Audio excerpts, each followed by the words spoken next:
Party people. Hey, this is Slizwack again with Rochel T. Welcome back to the show. This is one of our Thursday afternoon podcasts, or our Thursday evening, or Thursday morning, depending on when you're watching it. Today, we're going to be talking about the differences between Indica and Sativa, freaking along with hybrids, and because it's one of those questions where you think you know it, you're freaking, but then something happens and you think you don't know, but actually, we're here to tell you that you know what you're talking about. And we're going to show you how to make sure you do. We're here to help you out from all of those smoke sessions where it gets a little bit confused, because I know that's what happens for me. Yeah. I think everybody knows which one is which, but they start smoking weed. So, Can confirm. like, because I was smoking something the other day, and someone asked me like, "Hey, is that an indica or sativa?" And I was like, "Eh." Man. Anyway, that's it's a common problem that people have all the time, old smokers, young smokers, because people, well, first let's start off. What is a sativa? So I would say the first thing to go into when you're looking at sativa versus indica is understanding what a sativa and an indica are. They're the same plant. It's the cannabis plant. It's just a variation based on effects, and it's also a variation based on growing type. So I think that there's two different definitions you could do for a sativa and an indica. You're looking at the grow specifics, and then you're looking at the effects specifics. And the way that I look at it, it's not that complicated. It's basically like with mint. There is actually 600 different variations of mint, which is crazy. That was news to me, but you know that there's like peppermint, there's spearmint, there's mint. They actually have something called pineapple mint. And all that is just a different effect for the same plant. And that's why it has a different categorization, which is what they're doing with cannabis. They're looking at sativa, they're looking at indica. It's both cannabis. They just have different effects when it comes down to it. And then, of course, looking at the grow side, there's different climates, there's different characteristics, and that's what you're looking for when you're a grower. So there's specifics on the grow side, and then there's specifics on the effect side. And I think that for sativa, if you're going to categorize it, you'd look at it as cerebral, happy, versus indica, which would be more like, body high, relaxing, when you're looking at sativa versus indica, as far as effects go. And here's the thing, like you said, it's the same plant. It's the same plant. It's just variations of the same plant, just like mint. And a lot of people, there are ways that you can tell by looking at it. Mm-hmm. There's different characteristics, but the better way to do it is what strain is it? Because a lot of people, it can mess you up. And it's the equivalent of messing you up. Like if you're taking a nighttime medication as you're going to work, not great. A lot of people think that sativas and indicas have one effect. Now, while that may be true, there are people out there that where sativas and indicas have the opposite effect. That's a really interesting point. It's one of those things because it all boils down to how your body works. Mm-hmm. There's major differences between indica and sativa, but because they're the same plant, they're not that far from each other. Just like the mint plant. One of my favorite mints is pineapple mint. We actually grew it last year, and awesome. It looks like a mint plant. It has the same mint shaped leaves, but when you rub it, all you can smell is pineapple. That's so crazy. What's the flavor like? The flavor, because we were using it in teas last year.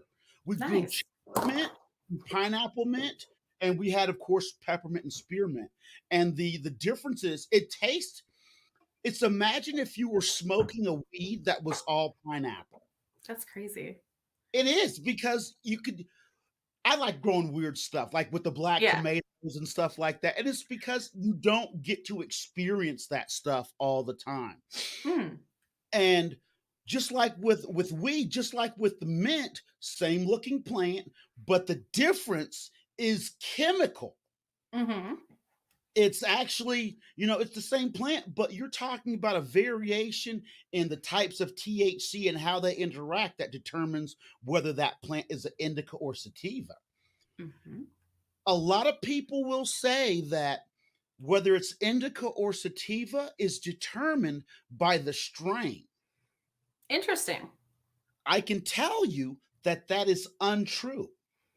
I would say definitely untrue because there are strains that you would look at and say, yeah, that's a sativa, but a strain is genetics. And realistically, like indica's indica. I mean, and then of course you have hybrids. So you can't really say just the strain and trust that it's sativa because it all depends on who's growing it.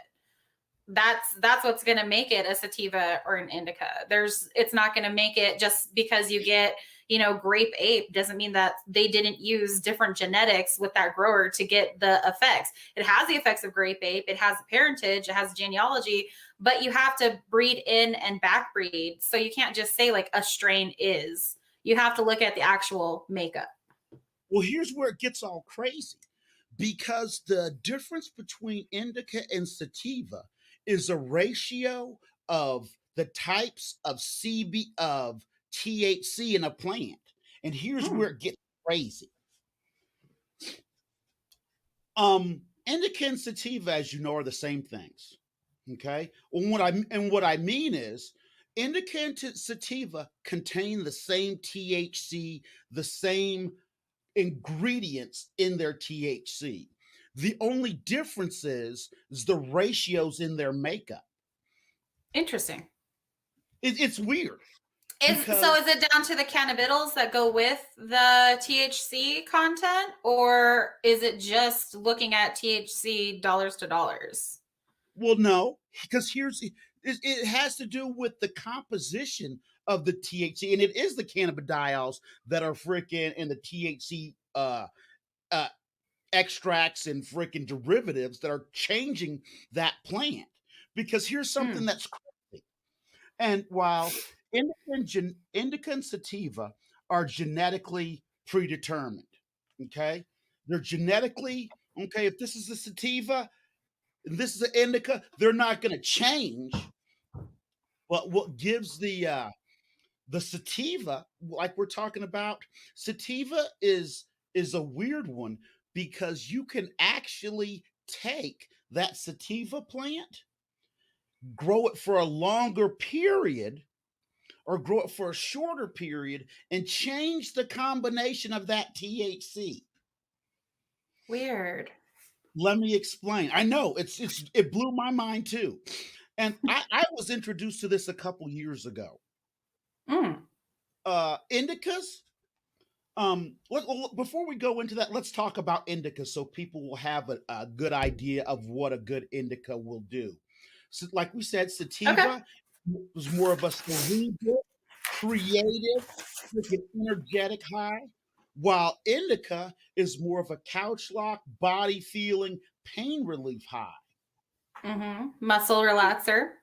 Exactly. The crazy part is indica is still a combination of the cannabidiols and THC in sativa. And sativa is also a mixture of the cannabidiols and THC in sativa. And what I mean is It's just different levels. exactly every weed plant, whether indica or sativa, can be a sativa based on when it's harvested. So would you say that sativa and indica, beyond the actual plant genomes, the plant characteristics, it would be more of a end product definer rather than like a strain definer because of the growing process. You are absolutely correct. But Okay. it doesn't go both ways because, Mm, there's a prime example is a person that's growing indica, and it's crucial now because we're coming up to this harvest time. We're right in the beginning of croptober, where 9 times out of 10 most people are harvesting their outdoor crops. mm. Here's what's crazy. If I take an indica and harvest it while the trichomes are clear to semi milky, when I harvest it and cure it, those trichomes are only going to get to full milky or full cloudy. And Okay. that is make that plant, when you smoke it, it's going to make it have sativa effects. Without being a hybrid. It could be a true indica, but because of the curing process done at a set time, you're going to get a sativa effect plant. So the indica that you're growing is indica by genetics, but the way that you're processing it can give you that hybrid effect. Is that what you're Yes. saying? That's And crazy. that's what it is, because indica and sativa are genetically determined, right? Mm-hmm. Yeah. But the crazy thing about it is that the indica will go through a stage where it produces the same chemical makeup as sativa on its way to being an indica. So you can take an indica, harvest Huh. it early, and it will function like a sativa. Which is my preferred, and that's actually really interesting because the way that I want to grow, it's going to have to be partially outdoors and partially indoors because of temperatures. But the best cold climate by genetics is indicas, but my preference is for sativas because typically I have to function for 12 hours out of the day because I have to get up ass early with the kids, and then I don't go to bed until they go to bed. So I've got a full day that I need to function, and when I get my migraines and I'm having anxiety, I can't do an indica, which most people would consider nighttime functioning, nighttime, chill down, end of the day stuff. I need something that I can still function with, which would be sativa genetics or, the typical sativa high. So that's actually really awesome for someone like me who wants to start growing their own. And I know that I can have a plant that's going to be hardy enough for my climate, but I can still get the effects I want out of it. That's awesome. And see that is literally a game changer, because Yeah. like you, I can take any bag seed that I found in some weed, any seed, and if sativa is my goal, then I can harvest that in a way that will make sure it's sativa, That's crazy regardless cool. of what of what's going on. Because there's a lot of first time growers, and I'm getting my inbox. I'm getting a lot. This is one of the things I'm getting a lot of questions about, and keep those questions coming. Yeah. That how do I know when to harvest? And this directly ties into this when to harvest freaking uh old chestnut. Yeah. Some people say you should harvest when they're all cloudy. And that's Mm. what's do it's going to make your plant the maximum of what it is, because during the curing process your trichomes are going to go all to amber. So Mm. sativa, the best way to describe it is sativa is actually, because of the chemical makeup between the cannabidiols and THC, there's a stop on the way to indica where your plant will be sativa. It's like, hey, I'm going to indica, and it's like, hey, sativa, and it's like keep on going, boo, boo, boo. And sativa is actually a derivative of indica. Now, Mm. the great thing about it is, with sativa, you can grow it longer and it will turn into indica. And well, let me rephrase that. You can grow it longer and it will actually have indica characteristics. You rarely Yeah. because in or sativa by nature is a longer plant to mature. Most Okay. indicas ready in about 8 weeks of flower, and sativas will actually take that 13 weeks of flower, so an extra month. Hmm. It's wild. Well, that's what's it's so crazy because you've got one plant that can be several different things. Mm-hmm. And like you say, you need to be up for 12 hours. You can't just be over there smoking that fucking purple OG Kush, and you can't just running around and just and you're like, hey kids, what you guys doing? I mean, I could, but that's not how I roll. That's not going to be the responsible thing to do. You And just can, but should you? Probably not. exactly. And it's so I can only describe it as one of the wonders of the marijuana plant. And what I mean is it can do Mm. so many different things. Now, if you're a professional grower and an expert, which I will tell you right now that I am neither of those things, you can gauge the turning of your trichomes and harvest it appropriately to get a type of hybrid effect. Yeah. But not very many people have that freaking their father's grandfather's grandfather was growing weed and they've been doing it for 300 years. We're not that far yet. So that's where the genetic hybrid comes in. So, and we're talking, my understanding of hybrid was always a blend between the two. You're breeding and flowering two different types to get a desired end effect. But what you're saying, I mean, that was my understanding of hybrid, and a lot of it is specifically for growing. Hybrids come from a grower's need. So if you're trying to get a plant that's more hardy in, like for me, cold climates, you want to mix a sativa that has the bomb flower or whatever, but you want to mix it with something that's a indica because you want to get those sturdier stalks, you want to get the fatter leaves, whatever it is that you're looking for genetically. That's why you're creating a hybrid. But this is news because you don't have to. That's what a lot of newer growers don't understand is that when you grow, it's not as much outdoors, but more per se indoors. When you grow, you take on the responsibility of controlling everything.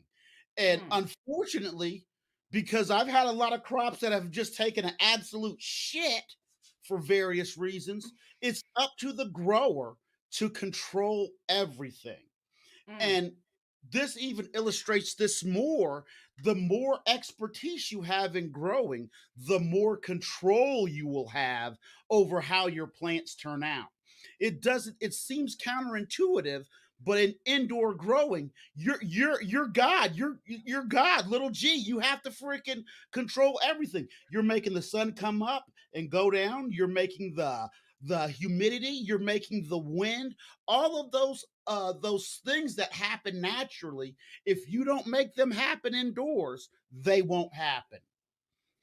Now But that being now you're said, also getting, yeah, you're also getting the control over what the end effects are based on how you grow, what kind of grow you're looking for. That not only do you control how the plant grows, you're also controlling the end result.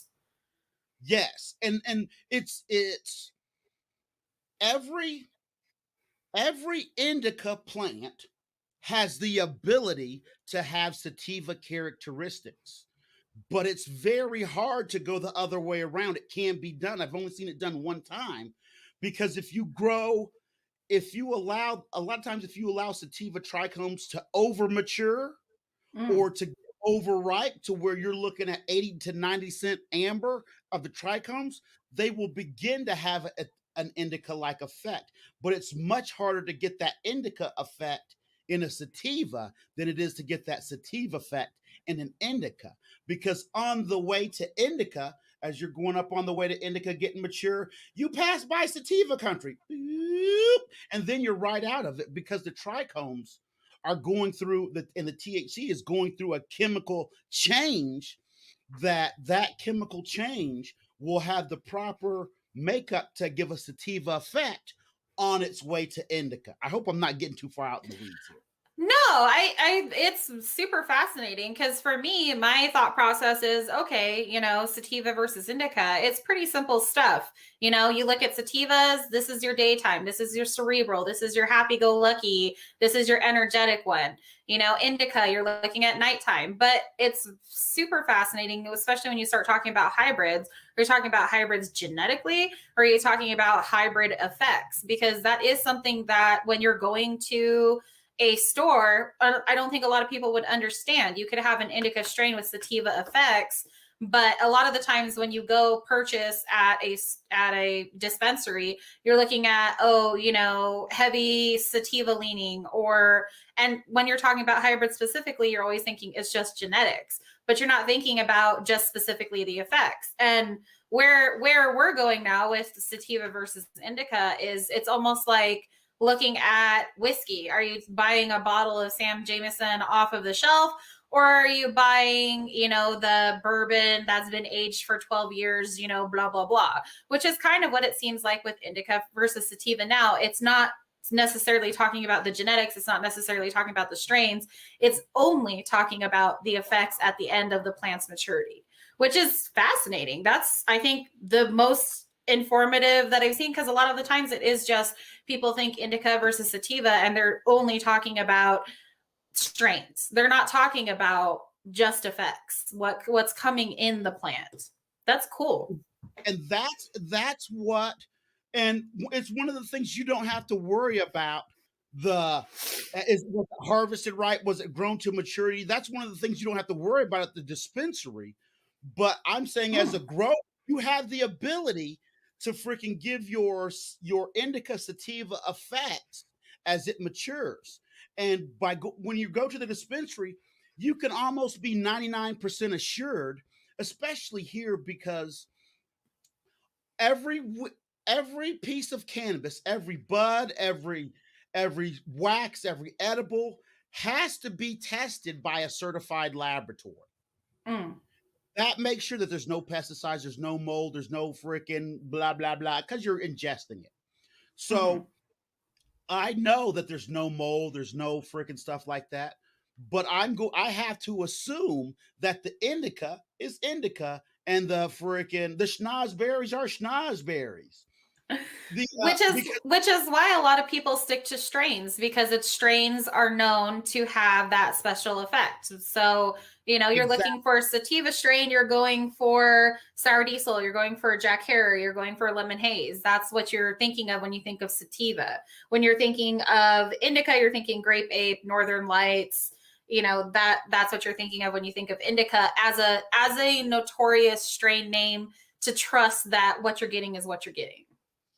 And I've always found that normally, by and large, if you go to the same dispensary, a lot of dispensaries they have regular growers that they get from. If you find a strain at the dispensary that you like, what I recommend that you do is peel the label off of that little plastic bottle.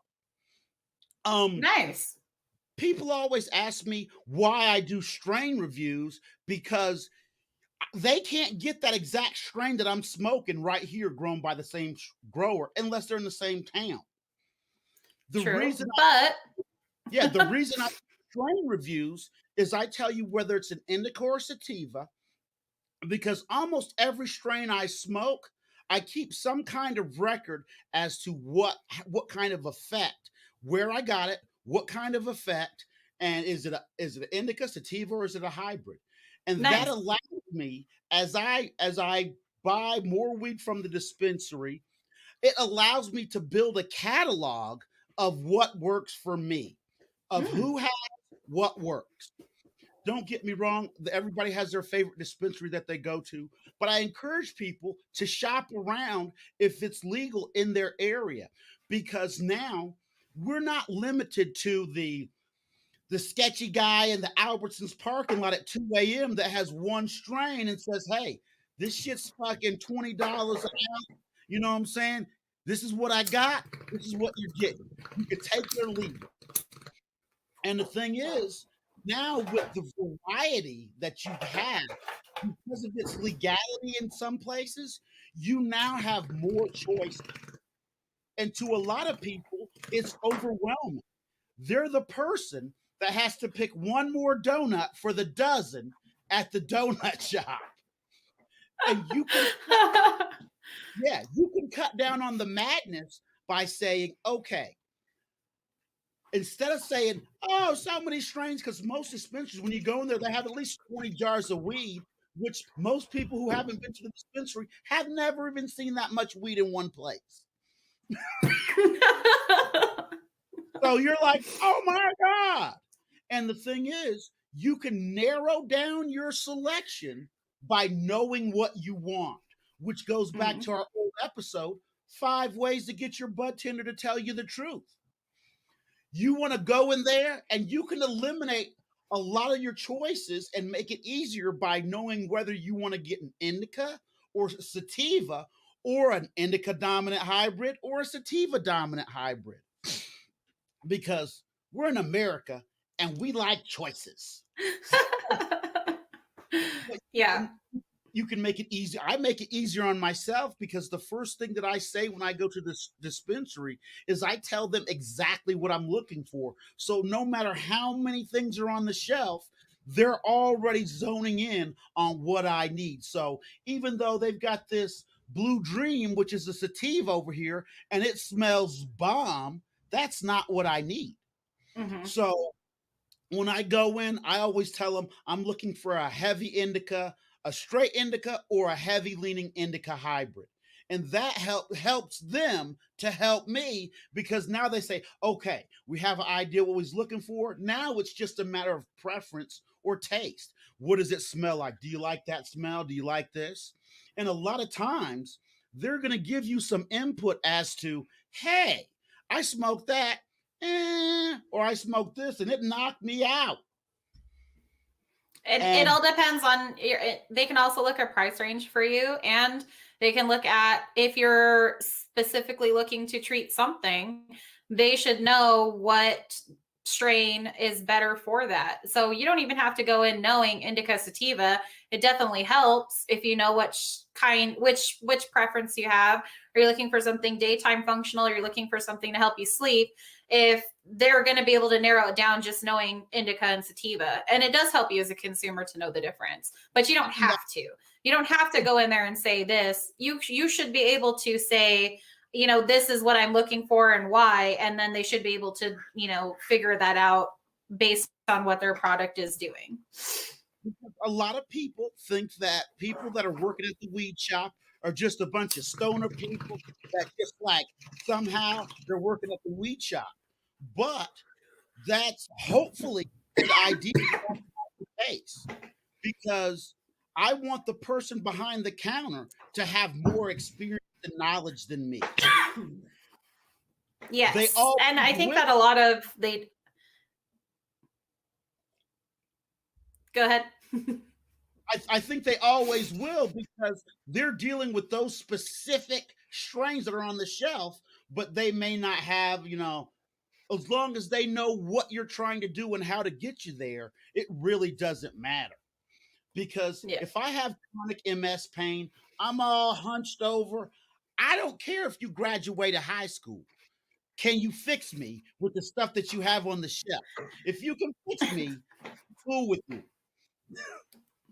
Yeah. And it's it's one of those things, because that's where the hybrid comes in. Now, let's say I'm a freaking mom of 5. I have 5 kids. I've got XYZ to do during the day, but I do have a little bit of pain in my sacroiliac.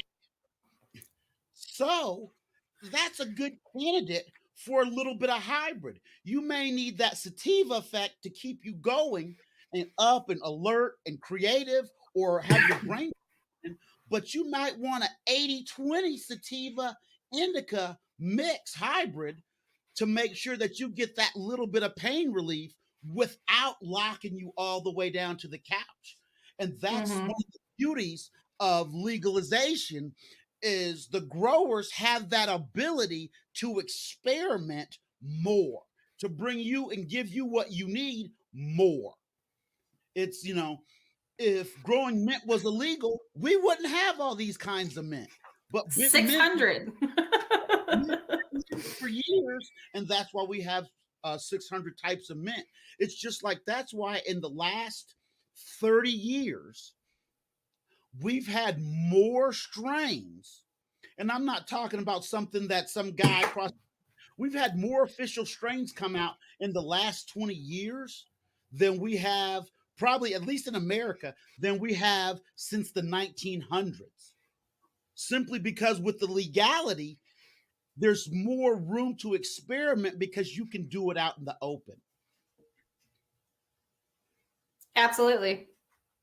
I think it's one of those things that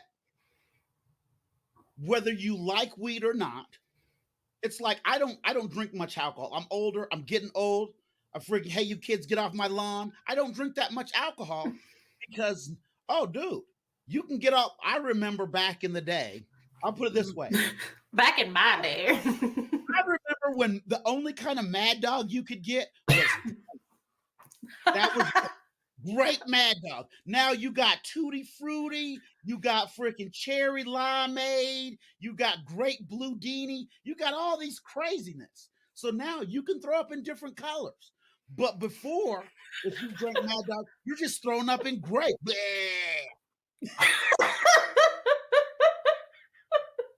Oh my gosh. I think, That, and well, I think for varieties are very important, and it is. And I think more interestingly enough is that people are creating name brand strains. So, and the reason why they become name brand isn't because, I mean, sometimes they're overhyped, but it's because that strain has like definable characteristics that can be replicated and replicated on a mass scale, which is cool. I mean, there is absolutely overhype. There is absolutely people who say something is and it's not, but for the most part, you can for the most part you can get a recognizable strain that's notorious without and be able to trust that what you're getting is the same effect as if somebody else was growing it. For the most part, that's pretty true now, which is the only upside of commercialization. yeah, and that's the thing is the one of the upsides of that. Let's take Flintstone vitamin. There is a generation of people out there that would never have taken vitamins, but since they were Flintstone shaped and they tasted like Kool-Aid, yeah, give me two of those. And that's where we're at Let now. me overdose. Well, how much vitamin A do you need? And that's bringing more people, I think, to the table because I live in an area where there's a majority of people that are over the age of 60. And just sitting down and talking with them, there are a host of people that have been told their entire lives that marijuana will give you an extra piece of DNA. It'll make freaking a hand grow out of your forehead and stuff like that because it was illegal. But now with legalization, they're able to get factual, honest, scientific style information and doing their research, they're thinking, hey, this may be exactly what I need. And that's one of the beauties of legalization is a lot of people. Okay, I'm gonna go soapbox for like 10 seconds. A lot of people believe that, big pharmaceutical companies, especially nowadays, are not there to make you better. They're not there to freaking help you cure what ails you. They're there to get as much money as they possibly can out of your pocket or your insurance company's pocket. And with the rising cost of healthcare, a lot of older people are finding that they can relieve their ailments, their joint pain, whatever they got going on, with an eighth. Well, and that I think that a lot of the mistrust goes into not only like the greediness, look at what happened to EpiPens, raising the cost of EpiPens by 300% or something ridiculous like that. It goes beyond the corporate greediness, and it goes into a lot of the anecdotal evidence that people pass down from their experiences with side effects of specific drugs. And a lot of that does get passed down through families. It's not like, there's not studies done on, oh, well, everybody in this family gets IBS when they take Advil. Like there's not going to be a scientific study about that.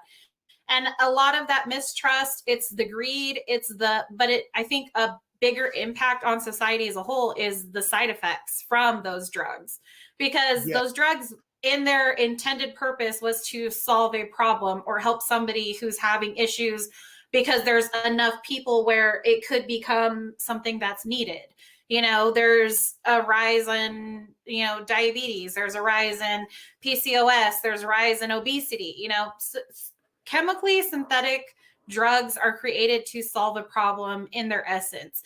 But the problem is, okay, so you've created this chemical compound that helps with this, but now causes A, B, C, D, and E. And sometimes those effects are long lasting. So I think that, beyond the corporate greed, people are realizing that, hey, I can take this and relieve the ailment that I have and not give myself 20 other ailments that come with it. I can, manage my migraines without closing myself off in a, dark bedroom with the blinds closed and a washcloth over my face and noise canceling headphones and, having to have somebody home to wrangle the kids. I can function. I can get ahead of that issue, that ailment that I have, and not create 20 more problems for myself. Because if you're taking a sativa with, some indica, or, you can quantifiably determine based on the strain sativa or based on the characteristics sativa or indica, what kind of effect you're going to get. And that's your side effects, period. There's no additional extra bullshit that you're going to get that comes when you take prescription medications. So I think that there is a whole generation of people who are like, brand new to what marijuana is. And I think that just knowing the difference between indica and sativa, learning the tidbit on how to get indica sativa, gives you an informed consumer decision on how to best medicate, how to best recreate, or whatever you're trying to do with it. And a lot of it, I got to throw this out there.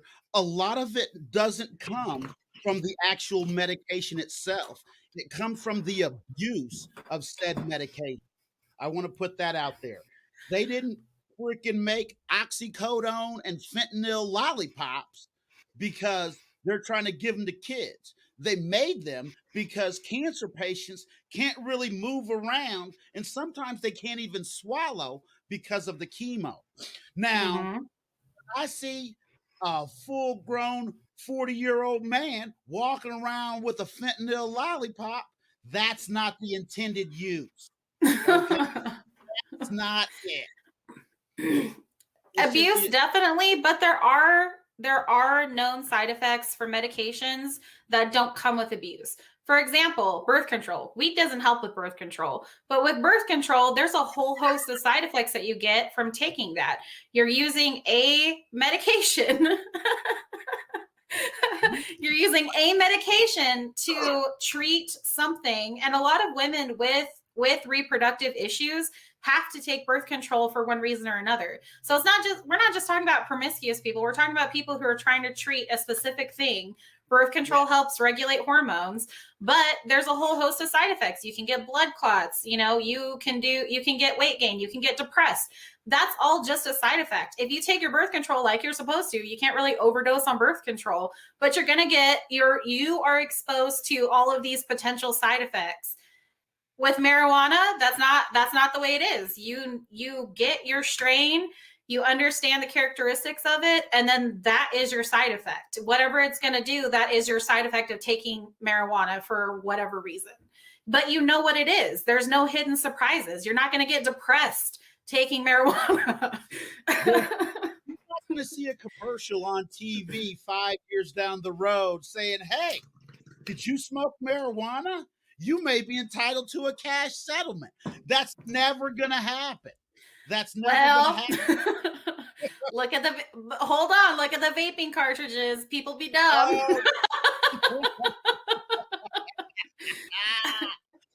Which is why we say this is why we say you should grow and or know your source.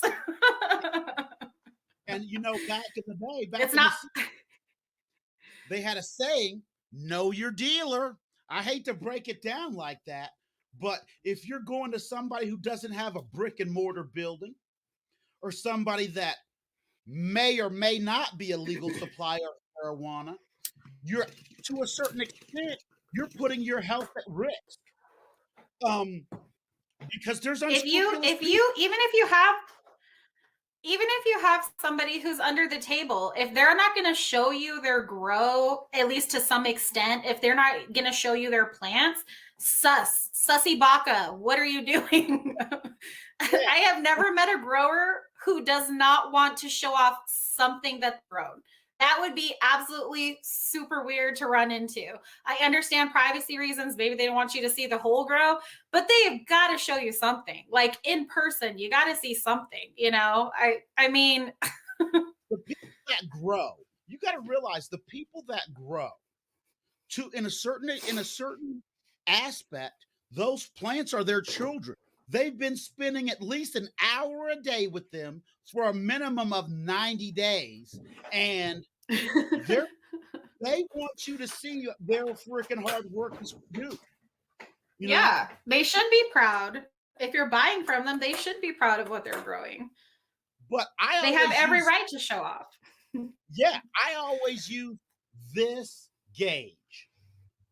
If I gave them $100, would I have that $100? Because, hey, listen to your guts. It's and this is why I am a firm believer of, unless you have a person that you know freaking have known for some time, freaking don't buy weed from them. Because there's unscrupulous people out there. And I'm not saying everybody's unscrupulous. What I am saying, though, is buyer beware. That guy, that weird dude that DM'd you on Facebook and said he had the bomb, don't buy weed from him. Okay? The 90% THC bomb flower. Yeah. He's got some freaking magical fairy tale BS. Don't buy weed from that guy. Because believe it or not, I have probably 4 or 5 people a week getting in my inbox talking about, fast, discreet shipping, blah, blah, blah, blah, blah. And this is what I tell them.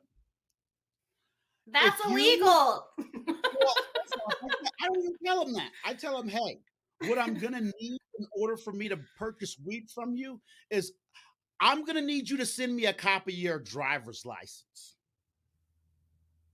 Nice. I never hear from them again. Yep. I tell them, you send me a copy of your driver's license, I'll send you a copy of mine so we know who we're dealing with if something goes wrong. Oh, they're done.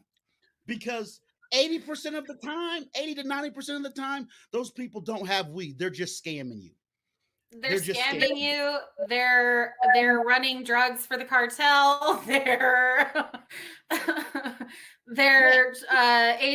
undercover ATF agents who are trying to find a reason to pop you. I don't know. Like there's just endless possibilities that person is not who they say they are. Yeah, be careful out there because I get people. I'm in a couple of other groups and I get people coming on there all the time saying, "Yeah, this guy ripped me off," or "Do you know so and so?" It always starts out with, "Do you know so and so?" And somebody was like, "Yeah, he's my friend on Facebook," and they're like, "Hey, that guy sold me some weed." They're like, "Bad idea," because most groups, first off, one of the first rules is just like in our group, No weed sales. Nope. That's yeah. We It's are a, not we are not held accountable for whoever wants to learn about marijuana. And if you choose to buy from somebody that you don't know, we're also not responsible for that. That's like buying a car sight unseen. That's dumb. yeah. You're And not you're going gonna to test drive it? you're gonna get our Facebook group shut down. So that's the easiest way. And I kick people out of our group because unfortunately, A, we're not trying to get shut down for some bullshit. And B, I don't like people getting scammed. And 80 to 90% of the people selling weed online are scams. And I'm sure there's just one guy out there that somebody's found and he sends it on time and it's great. I'm not talking about that guy. I'm talking about the other 80 to 90% of dudes and ladies that are out there freaking scamming your ass off because that's a no overhead scam. I just email somebody and say, "Hey, I got weed. It costs $25 a gram. You send me that. You PayPal me the $25, and it's good. Your $25 is gone. I don't have $25 to throw away like that." I don't think most people don't have $25 to throw away like that. Well, hey, you know that once that federal unemployment ran out, the number of rappers in America went down by like 80%. Oh my Because gosh. it's No, not making fun of people who lost their jobs, not making fun of people who were hit by the pandemic, but it's true. yeah. There was a lot of people who were out there living their best life because they had income coming in and they weren't working for it. And then it was like, pursue your dreams. And I'm like, that's beautiful. And then the next day it was like working at McDonald's. Hey, Hey man, I appreciate both of you. I appreciate the person pursuing their rapper dream, and I appreciate you giving me my McDonald's French fries. I appreciate you both. I appreciate both versions of you. You do you, boo boo. That's the thing. There was a young man who was caught. I say caught. I mean picked up is more of a better word down in L.A. When they arrested him, he had something like $1.8 million in EDD cards, or if you're not from California, that's the unemployment. That's what they call unemployment. They have So cards? Yeah, you get it on a card now. He had over $1.2 million on EDD cards on him. I actually read an article that said that the number of Chinese-based scammers went to doing unemployment claims because once that money was out, there was no way to recoup it, especially from overseas. Because there was such a huge chunk of change that was available, PPP loans got abused and unemployment got abused, which were both in essence great ideas, terribly executed when it came down to the pandemic stuff. They just do not have the manpower to regulate how much money they were putting out. Absolutely. And I think, well, it's crazy how this guy got caught because that guy, he's not even from California. And what he did is he moved there with a group of dudes and they just started filling out freaking unemployment. And when they went to the apartment where they were living, this posh condo down in the middle of LA, they had something like 500 million in EDD cards that were ready to go. The bad part is the only way they caught that guy is he made a rap video about how he was scamming EDD and put it on YouTube. And that's how they caught him. Oh my gosh, are you kidding me? Not at all. Not at all. The bad part is not that they caught him. He's bad and he needs to go to jail. But think of how many other smart criminals out there that weren't rapping. Yes, I feel like I know a lot of people in California, and to a certain extent, I feel like I'm the only one that didn't get it on the EDD scam. You know what I'm saying? I was an essential employee throughout the entirety of the pandemic. I have to give a big shout out to my employers. They're a family-owned business, and I never once had to worry about unemployment. I never once had to worry about my job. It was absolutely incredible. my experience of COVID was just like, oh, I got to find childcare for my kids. That was my big stress. I know that a lot of other people went through like the shiznit with that, but it was Yeah. kind of crazy to hear about people who were on unemployment who were making more than when they were working. Which is when I had a job where I did temporary unemployment because they were seasonal, and so they closed down in the winter because you can't do lawn care in the winter. I mean, in California you can, but not here in Montana. So I had to file for unemployment, and it barely helped pay bills, even though we didn't have the extra added cost of childcare through the winter. That was just like mind blowing to me to hear about people who were on unemployment who are now making more than they were when they were working a full time job.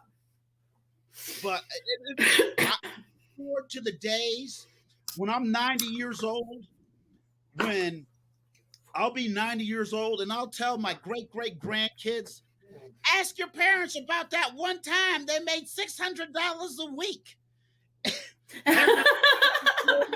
They did, and they're gonna, yeah, kids, let me tell you how that one time we were making $600 a week. It was great. Yeah. And it's the bad part is, unfortunately, there are people that $600 a week that they got from the government is the most they will make in their entire life. That's very true. And I'm not bagging on the people who need it, but I see able-bodied motherfuckers walking up and down the street talking about I'm worth $600 a week. I know everybody said, hey, you got to give us more money for fast food so we can go to work. You brokers $18 an hour, and I can't even get fast food because now it takes 30 minutes to go through the drive-through. But that's a whole the employee shortage. What's really interesting is how many women left the workforce, myself included. Well, I had to quit during the pandemic because of childcare, and my husband makes way more money than I'll ever make. So it's a no-brainer. You know, you person who's making less, you stay home. Person who's making more keeps going to work. You just can't find good childcare. But I mean, that's like it's a domino effect. Everyone, you know, daycares had to shut down. They couldn't stay afloat. So a whole bunch of daycares shut down. Now you've got a shortage of places to take your kids. Everybody's trying to get into the same places. Nannies are a joke. Like, here's the thing. I don't know. I don't have any intrinsic knowledge of daycares, but I would imagine that that's a cesspool of germs, even in a non-pandemic time frame. mm-hmm. So I can imagine that there's no daycares open, and well, during the height of the pandemic, absolutely. So then, then there were places that could stay open because they did special needs or they had the room to social distance. But then you also have your numbers cut because everybody's trying to go to the same place because everybody else that's essential has to go to work, and there can only be so many kids. So hope you get there first. Like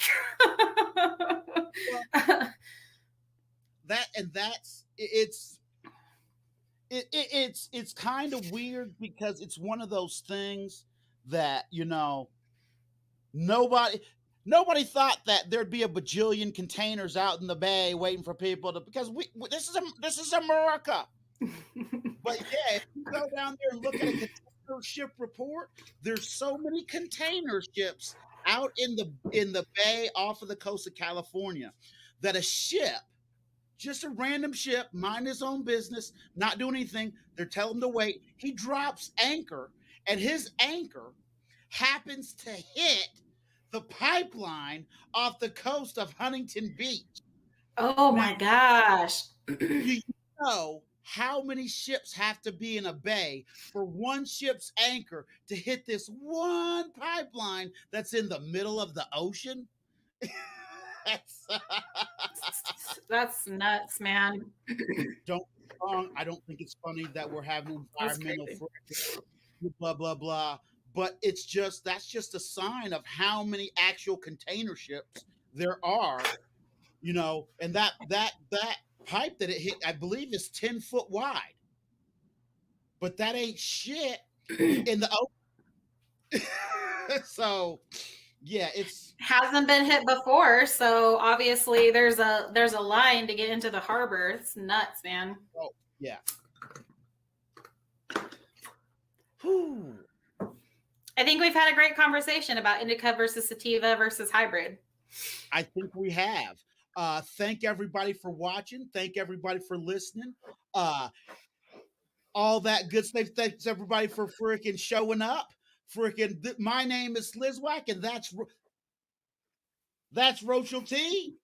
And thanks for freaking coming to our podcast about indica sativa versus hybrid. This has been freaking Rochel T and Slizwack from Go Here Smoke This, and we will see you next time.